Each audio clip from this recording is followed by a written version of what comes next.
Hello students, in this video we'll discuss chapter number 7 human resource. Students her country में कहीं पर थोड़े से कम कहीं पर थोड़े से ज़्यादा है ना कुछ रिसोर्सेज तो अवेलेबल नेचुरल रिसोर्सेज अवेलेबल होते ही हैं. अ कंट्री में have abundant and varied natural resources. Her country में बहुत ज़्यादा क्वांटिटी में भी और बहुत ज़्यादा वैरायटी में भी रिसोर्सेज अवेलेबल होते हैं. Minerals, water, fertile soil. किसी कंट्री में बहुत ज़्यादा क्वांटिटी में मिनरल्स अवेलेबल हैं, कहीं पर पानी बहुत अवेलेबल है, कहीं पर फर्टाइल सॉइल अवेलेबल है. पर बच्चा, कितने भी मिनरल क्यों ना हो, कितनी भी फर्टाइल सॉइल क्यों ना हो, इसको यूटिलाइज कौन करेगा? Human being, people.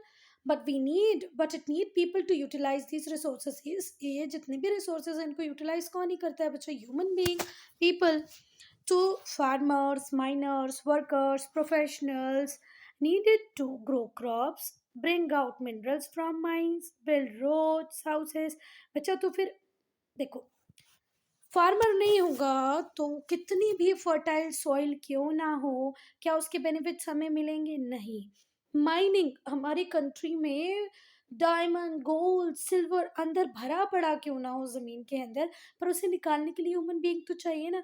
Working professionals ये सब जब काम करते हैं बच्चा, फैक्ट्री रन करते हैं, ऑफिस में, बैंक में, तब जाके कुछ यूटिलिटी डेवलप की जाती है. आई बात समझ में?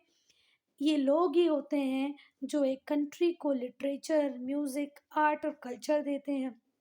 ठीक है, लोगों को एजुकेशन दे रहे हैं, दूसरे स्किल्स प्रोवाइड कर रहे हैं. ये कौन ही लोग कर रहे हैं? लोग ही कर रहे हैं.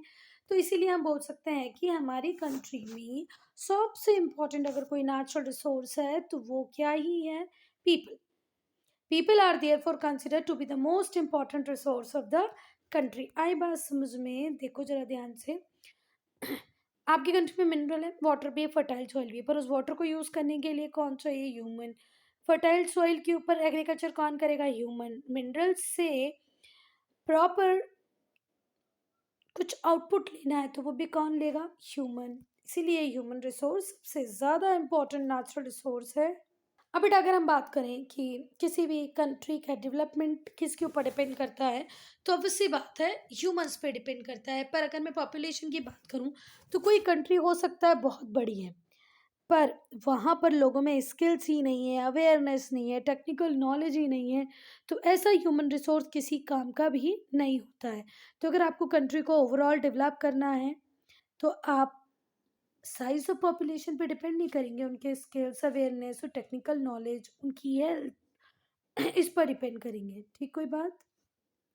बेटा एक हेल्दी, पढ़ा लिखा और स्किल्ड, एक पढ़ा लिखा हेल्दी स्किल्ड व्यक्ति ही रिसोर्सेज को यूटिलाइज कर पाएगा एफिशिएंटली और कंट्री के डेवलपमेंट में कंट्रीब्यूट कर पाएगा.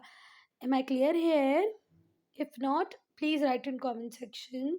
If you are healthy, educated, skilled, then only you are able to utilize resource efficiently, okay, and can contribute in the economic development of the country. हमको अगर अपनी कंट्री के आर्थिक विकास में कुछ ना कुछ कंट्रीब्यूट करना है तो हमारा हेल्दी होना बहुत ज़रूरी है, हमारा एजुकेटेड होना, स्किल्ड होना बहुत ज़रूरी है. No distribution of population. बेटा अगर हम पॉपुलेशन डिस्ट्रीब्यूशन की बात करें तो पूरे वर्ल्ड में ये इवन नहीं है, कहीं पर बहुत ज़्यादा मिलेगी तो कहीं पर कम. अगर हम जैसे देखें गंगा ब्रह्मपुत्र बेसिन, ठीक है, north industrial region of north eastern USA के नॉर्थ ईस्टर्न रीजन में जो इंडस्ट्रियल रीजन है वो गंगा ब्रह्मपुत्र बेसिन, ये बहुत ज़्यादा क्राउडेड है, यहाँ पर बहुत ज़्यादा पॉपुलेशन रहती है. कहाँ पर? हमारे इंडिया में जो गंगा ब्रह्मपुत्र बेसिन है वहाँ पर बहुत ज़्यादा लोग रहते हैं. यूएसए में जो इंडस्ट्रियल रीजन है नॉर्थ ईस्टर्न पार्ट में, वहाँ बहुत ज़्यादा लोग रहते हैं. पर कुछ एरिया ऐसे हैं जैसे Sahara desert, Amazon rainforest, जैसे सहारा डेजर्ट है, अमेज़न रेन फॉरेस्ट है, ये ऑलमोस्ट अनइनहैबिटेड है, मतलब यहाँ पर लोग रहना पसंद नहीं करते. सहारा डेजर्ट में दूर दूर तक आपको लोग नहीं मिलेंगे, अमेज़न रेन फॉरेस्ट में नहीं मिलेंगे. तो बच्चा हम बोल रहे हैं कि हमने गंगा ब्रह्मपुत्र डेल्टा की बात की, वहाँ बहुत सारे लोग रह रहे हैं, सहारा डेजर्ट में कोई नहीं रह रहा. इट ऑल इन ऑल भी हम लोग कह सकते हैं कि जो पॉपुलेशन डेंसिटी है, ये जो पॉपुलेशन है, वो आपको हर जगह इवनली स्प्रेड नहीं मिलेगी, कहीं पर बहुत ज़्यादा मिलेगी, कहीं पर बहुत कम मिलेगी. ठीक हुई बात? तो जो पॉपुलेशन का डिस्ट्रीब्यूशन है उसमें बहुत सारे फैक्टर्स इन्फ्लुएंस करते हैं, जैसे कि अवेलेबिलिटी ऑफ वाटर हो गया, अवेलेबिलिटी ऑफ फ्लैट लैंड हो गया, ठीक है, इकोनॉमिक डेवलपमेंट हो गया, अवेलेबिलिटी ऑफ एजुकेशन हो गया। इसके अकॉर्डिंग भी आजकल हम लोग देख रहे हैं कि पॉपुलेशन कंपोजिशन वेरी कर रहा है वन प्लेस टू अनदर। चलो तो जो डिस्ट्रीब्यूशन है पॉपुलेशन का, उसको इन्फ्लुएंस करते हैं बहुत सारे फैक्टर। कुछ फैक्टर्स होते हैं फिजिकल, कुछ होते हैं नॉन फिजिकल। फिजिकल फैक्टर की बात करूँ तो उनको डिटरमिन करता है नेचर, जिसे कंप्लीटली मैन कंट्रोल नहीं कर पाएगा। Non physical factors on other hand होते हैं ह्यूमन एक्टिविटीज़, जैसे कि एजुकेशन डेवलप कर लेना, किसी पर्टिकुलर एरिया में इंडस्ट्रीज़ को इतना ज़्यादा डेवलप कर लेना कि लोग वहाँ पर आएँ और फैक्ट्रीज़ में काम करें और नया सेटलमेंट बन जाए। चलो तो जो नॉन फिजिकल फैक्टर्स हैं on the other hand are products of human activities, वो ह्यूमन एक्टिविटीज़ का प्रोडक्ट हैं, जिन्हें हम ह्यूमन फैक्टर्स भी कहते हैं। Some of important physical and non physical factors are listed below. अब हम ये देखेंगे। पहला फिजिकल फैक्टर हम देखेंगे लैंड फॉर्म। तो बच्चा जो प्लेन्स होंगे वहाँ पर हाईएस्ट कॉन्सेंट्रेशन ऑफ पॉपुलेशन होगा, ठीक है, क्योंकि फ्लैट टोपोग्राफी है, आप एग्रीकल्चर अच्छे से कर सकते हो, इंडस्ट्री लगा सकते हो, ट्रांसपोर्ट डेवलप कर सकते हो, ठीक है। प्लेट्यूज लेस पॉपुलेटेड होंगे, किससे? प्लेन से। सबसे ज़्यादा पॉपुलेशन मिलेगी प्लेन्स में, प्लेन से कम प्लेट्यूज में, और प्लेट्यूज से भी कम मिलेगी आपको माउंटेन्स में। माउंटेन्स में पॉपुलेशन कॉन्सेंट्रेशन बिल्कुल कम होगा, लोएस्ट। अब हम बात करें क्लाइमेट की। फिर क्लाइमेट बच्चा, हम लोग एक मॉडरेट क्लाइमेट में रहना पसंद करते हैं। जब बहुत ज़्यादा एक्सट्रीम हॉट होगा, ये बहुत ज़्यादा एक्सट्रीम में कोल्ड होगा, बहुत ज़्यादा ठंडा है, बर्फ़ ही जमी है पूरे चारों तरफ, पानी भी हम गर्म करके पी रहे हैं, या तो इतना गर्म है कि आप घर से बाहर ही नहीं निकल पा रहे हैं, तो आप वहाँ रहना पसंद करेंगे? नहीं, वहाँ पर भी जो एरियाज़ होंगे वो थिनली पॉपुलेटेड होंगे, ठीक है। अब दूसरी बात, ना ज़्यादा गर्मी में रह पाएंगे ना ज़्यादा ठंडी में। फिर हम वैसे एरिया में भी नहीं रह सकते बच्चों जहाँ रोज़ रेनफॉल ही हो रही हो, या हम ऐसे एरिया में भी नहीं रह सकते जहाँ रेनफॉल हो ही नहीं रही हो। तो वो एरिया जहाँ पर रेनफॉल बहुत ज़्यादा नहीं होती, वहाँ पर भी पॉपुलेशन कम होती है। जहाँ मॉडरेट टेम्परेचर होता है, रेनफॉल अबेंडेंट होती है अच्छी खासी क्वांटिटी में, वहाँ पर लोग रहना पसंद करते हैं। बेसिकली जो मानसून क्लाइमेट होता है वो हैवीली पॉपुलेटेड होता है, जैसे India monsoon type of climate है, बहुत ज़्यादा पॉपुलेशन है। उसके बाद बेटा सॉइल। देखो, जहाँ पर फर्टाइल सॉइल अवेलेबल होगी, कुछ भी ग्रो करो, बहुत ज़्यादा अच्छा ग्रो हो जाए तो वहाँ पर पॉपुलेशन ज़्यादा होगी।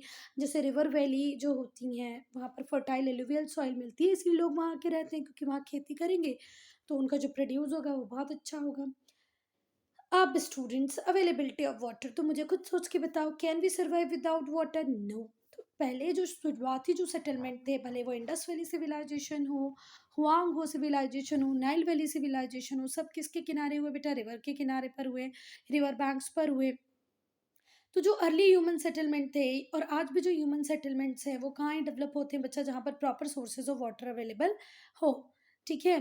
वो एरिया जहाँ पर एबंडेंट सप्लाई होगी वाटर की, वो डेंसली पॉपुलेटेड होंगे। किसके कंपैरिजन में? एरिड रीजन, जैसे डेजर्ट। डेजर्ट बहुत थिनली पॉपुलेटेड होगा, बहुत कम पॉपुलेशन होगी। रिसोर्सेज, वो एरियाज जहाँ पर नेचुरल रिसोर्सेज बहुत ज़्यादा हैं, वहाँ पर पॉपुलेशन ज़्यादा होगी। तो जैसे जैसे मिनरल की डिस्कवरी होती जाती है, लोग एनकरेज करते हैं लोग कि भाई चलो वहाँ पर ये चीज़ अवेलेबल है, हम सब वहाँ चलते हैं, ठीक है। ऐसे माइग्रेशन हुए हैं। जब नॉर्थ अमेरिका में गोल्ड फील्ड की डिस्कवरी हो गई, तो बहुत सारे लोग कहाँ चले गए? यूरोप से नॉर्थ अमेरिका। फिर पता चला ऑस्ट्रेलिया में भी ये सारी चीज़ें अवेलेबल है, लोग ऑस्ट्रेलिया पहुँच गए। आज तक बेटा साउथ अफ्रीका में जितनी भी गोल्ड माइंस हैं, जितनी भी डायमंड माइंस हैं, गोल्ड माइंस भी हैं और डायमंड माइंस भी हैं, इन दोनों के ऊपर किसका कंट्रोल है? हाँ, सफ़ेद लोगों का, वाइट पीपल का, मतलब अंग्रेजों का, ठीक है। तो इंग्लैंड से जो लोग साउथ अफ्रीका को अपनी कॉलोनी बनाने निकले थे, उन्होंने कॉलोनी बनाया और उनके रिसोर्सेज को एक्सप्लॉइट किया।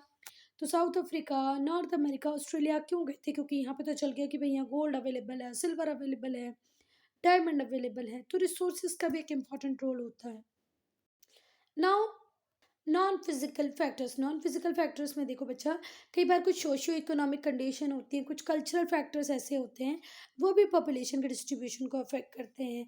फिर एक और एक नया थोड़ा सा बेस बना है, वो है पॉलिटिकल स्टेबिलिटी। वो कंट्रीज जहाँ पर पॉलिटिकल स्टेबिलिटी रहती है, वहाँ पर लोग रहना ज़्यादा पसंद करते हैं। चलो पॉलिटिकल स्टेबिलिटी होगी, उसके बाद बच्चा जहाँ पर भी एजुकेशन अवेलेबल होगा, हेल्थ केयर की अच्छी फैसिलिटीज़ अवेलेबल होंगी, लोग वहाँ पर रहेंगे। फिर दूसरा होता है कि भई हमें एम्प्लॉयमेंट मिल जाए, तो जहाँ पर फैक्ट्रीज़ होंगी वहाँ आपको एम्प्लॉयमेंट आसानी से मिल जाएगा, ठीक है? तो लोग वहाँ जाके रहने लगते हैं। अगर मैं बात करूँ टोक्यो, न्यूयॉर्क, मुंबई, बैंगलोर, ये वो एरिया हैं जिनमें पॉपुलेशन डेंसिटी बढ़ने का रीज़न ही ये है कि यहाँ पर फैक्ट्री बहुत ज़्यादा हैं। जो भी व्यक्ति यहाँ आएगा उसको काम ईज़िली मिल जाएगा, ठीक है?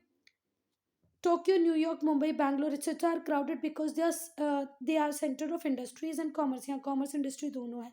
पर अगर मैं वाराणसी की बात करूँ तो वो क्राउडेड इसलिए है क्योंकि वो रिलीजियस सेंटर है, लर्निंग एंड आर्ट का सेंटर है। बेटा अगर मैं बात करूँ, ये अर्थ है, ये इक्वेटर है, इक्वेटर के ऊपर ये नदर्न हेमिस्फेयर में और ये बेचारा सदर्न हेमिस्फेयर में है। तो नदर्न हेमिस्फेयर में लैंड एरिया ज़्यादा अवेलेबल है, इसीलिए यहाँ पर पॉपुलेशन डेंसिटी ज़्यादा मिलेगी, पॉपुलेशन ज़्यादा मिलेगी। साउथ अमेरिका में, साउथ हेमिस्फेयर में, नॉर्थ अमेरिका में, साउथ हेमिस्फेयर में, नॉर्थ हेमिस्फेयर में लैंड एरिया ज़्यादा है तो लोग ज़्यादा मिलेंगे। सदर्न हेमिस्फेयर में पानी, वाटर ज़्यादा अवेलेबल है तो यहाँ पर पॉपुलेशन थोड़ी सी कम मिलेगी। चलो, वर्ल्ड की जो मोस्ट लैंड है वो नदर्न हेमिस्फेयर में है, तो यहाँ पर हेमिस्फेयर में, नदर्न हेमिस्फेयर में लोग सदर्न हेमिस्फेयर में ज़्यादा मिलेंगे, मोर मिलेंगे। जो वर्ल्ड है उसमें 6.7 बिलियन लोग रहते थे कब तक, 2008 तक, अब तो ज़्यादा ही हो गए होंगे। इसमें से जो 60% है वो एशिया में रहते हैं। एक बात ज़रा सुनो बेटा, ये इक्वेटर है, इक्वेटर के ऊपर नदर्न हेमिस्फेयर, इक्वेटर के नीचे सदर्न हेमिस्फेयर। तो नदर्न हेमिस्फेयर में लैंड एरिया ज़्यादा है तो यहाँ पॉपुलेशन ज़्यादा रहती है। 6.7 मिलियन हम लोग थे कब, 2008 में। इस 6.7 का जो 60% है, 60.5% है वो एशिया में रहता है, 11% यूरोप में रहता है, 14% अफ्रीका में और 5% नॉर्थ अमेरिका में रहता है। सिर्फ 9% ही सदर्न और सेंट्रल अमेरिका में रहता है और 0.5% ऑस्ट्रेलिया में, ये दूसरे पार्ट्स में रहता है। तो अब देखो ना, ज़्यादा पॉपुलेशन कहाँ रहती है, 60% तो अकेली एशिया में रह रही है, 11% यूरोप में रह रही है, तो ये कितना हो गया, 70%, है ना? बाकी का बचा जो 30% है, 30% में भी हमने अफ्रीका को अभी नहीं जोड़ा, आधा अफ्रीका नदर्न हेमिस्फेयर में भी आता है। तो ठीक है, हम बोल सकते हैं कि 70% पॉपुलेशन हमारे नदर्न हेमिस्फेयर में ही रहती है। आगे अप्रोक्सीमेट लगा देना बेटा, है ना? अप्रोक्सीमेट जरूर लिखना। अब हम बात करेंगे डिस्ट्रीब्यूशन ऑफ पॉपुलेशन।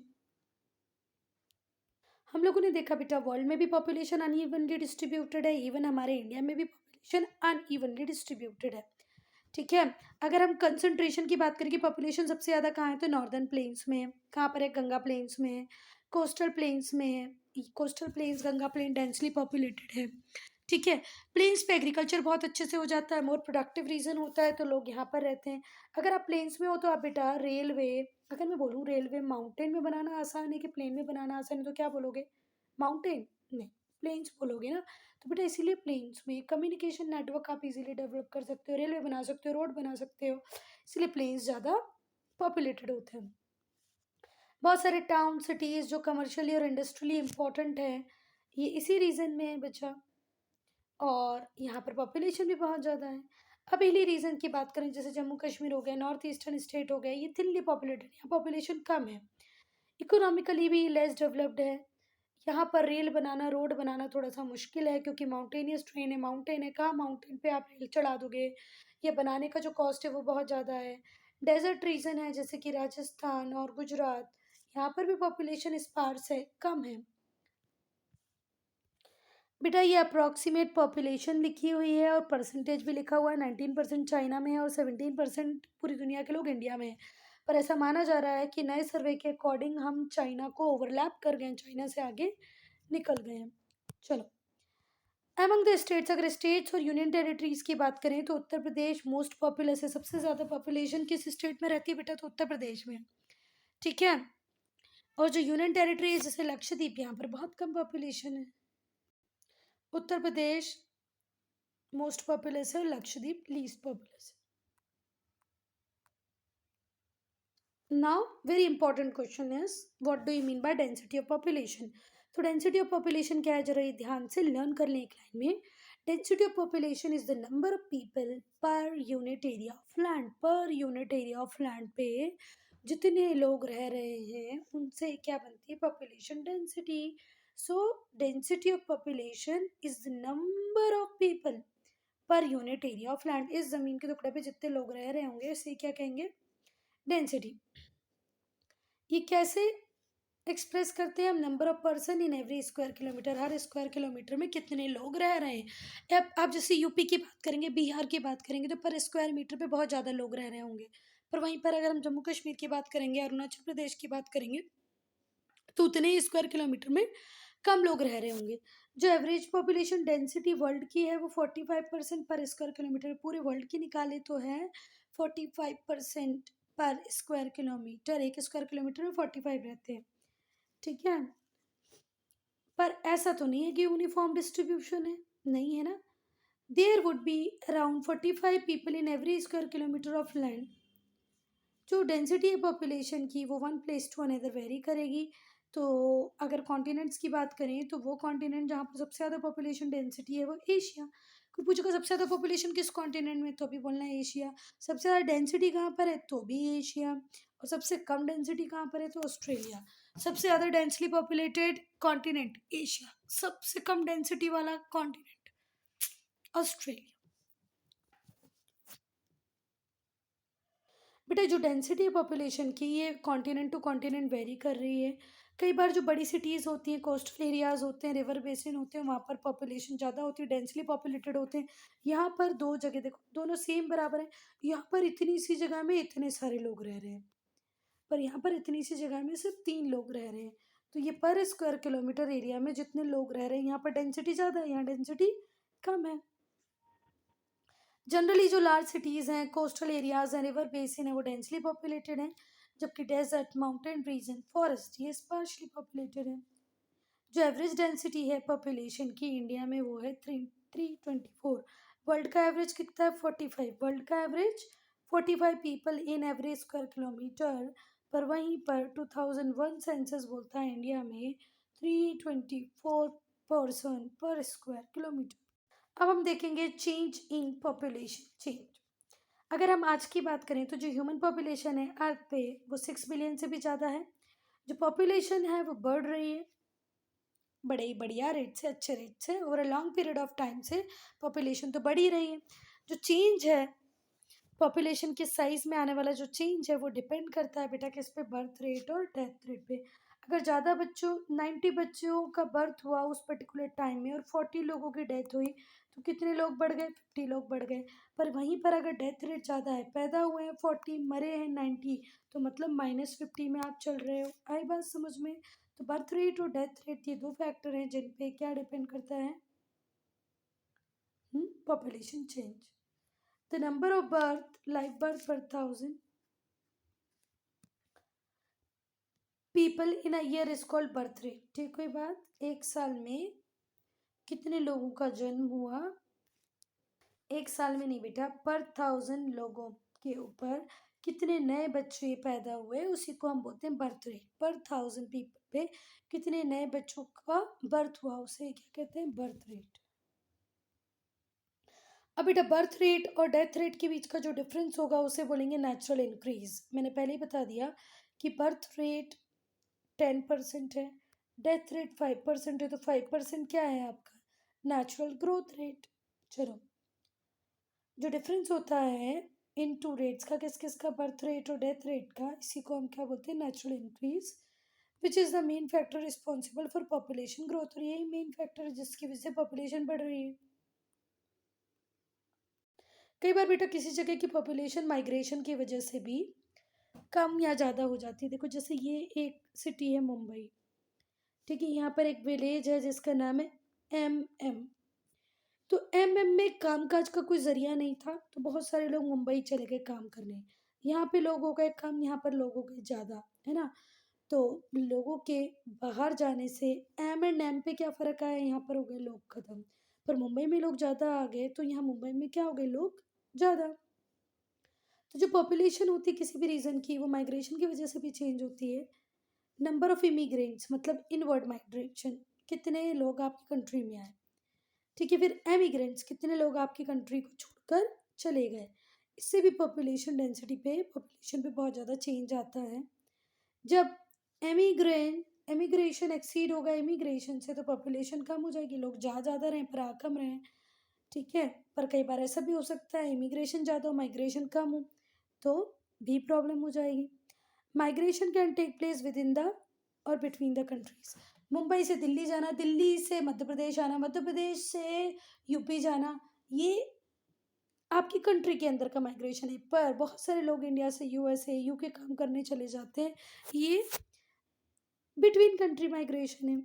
जनरली लोग माइग्रेट करते हैं कि उन्हें अच्छा फूड मिले, अच्छे रिसोर्सेज मिल जाएं, जॉब मिल जाए, बेटर अपॉर्चुनिटीज़ मिले, एम्प्लॉयमेंट, एजुकेशन और हेल्थ केयर मिले। ठीक है। अच्छा, अगर हम बात करें माइग्रेशन की, तो जो सूडान और बांग्लादेश है, such as Sudan and Bangladesh to more developed country such as USA and Australia. अगर मैं बोलूँ कि आप लोगों को घूमने कहाँ जाना है, तो कोई भी सूडान या बांग्लादेश नहीं बोलेंगे, हम क्या बोलेंगे, यूएसए। पढ़ने जाना है तो यूएसए, यूके। तो जो छोटे कंट्रीज़ हैं उनको माइग्रेशन से इतनी प्रॉब्लम नहीं होती, बड़ी कंट्रीज़ को ज़्यादा होती है। इसीलिए जो माइग्रेशन है वो within a country from rural to urban areas भी बहुत ज़्यादा होता है, क्योंकि अर्बन एरियाज़ में कंडीशंस अच्छी है, लोग ज़्यादा आएंगे, काम मिल जाएगा। रूरल एरियाज़ में ऐसी सारी सिचुएशन अवेलेबल नहीं है, इसीलिए यूएसए ऑस्ट्रेलिया लोग ज़्यादा जाएंगे एज कम्पेयर टू सूडान और Bangladesh. Student, I am ending this video here only. If you any doubt, any problem, to write in comment section. Will do patterns of population change in part 2.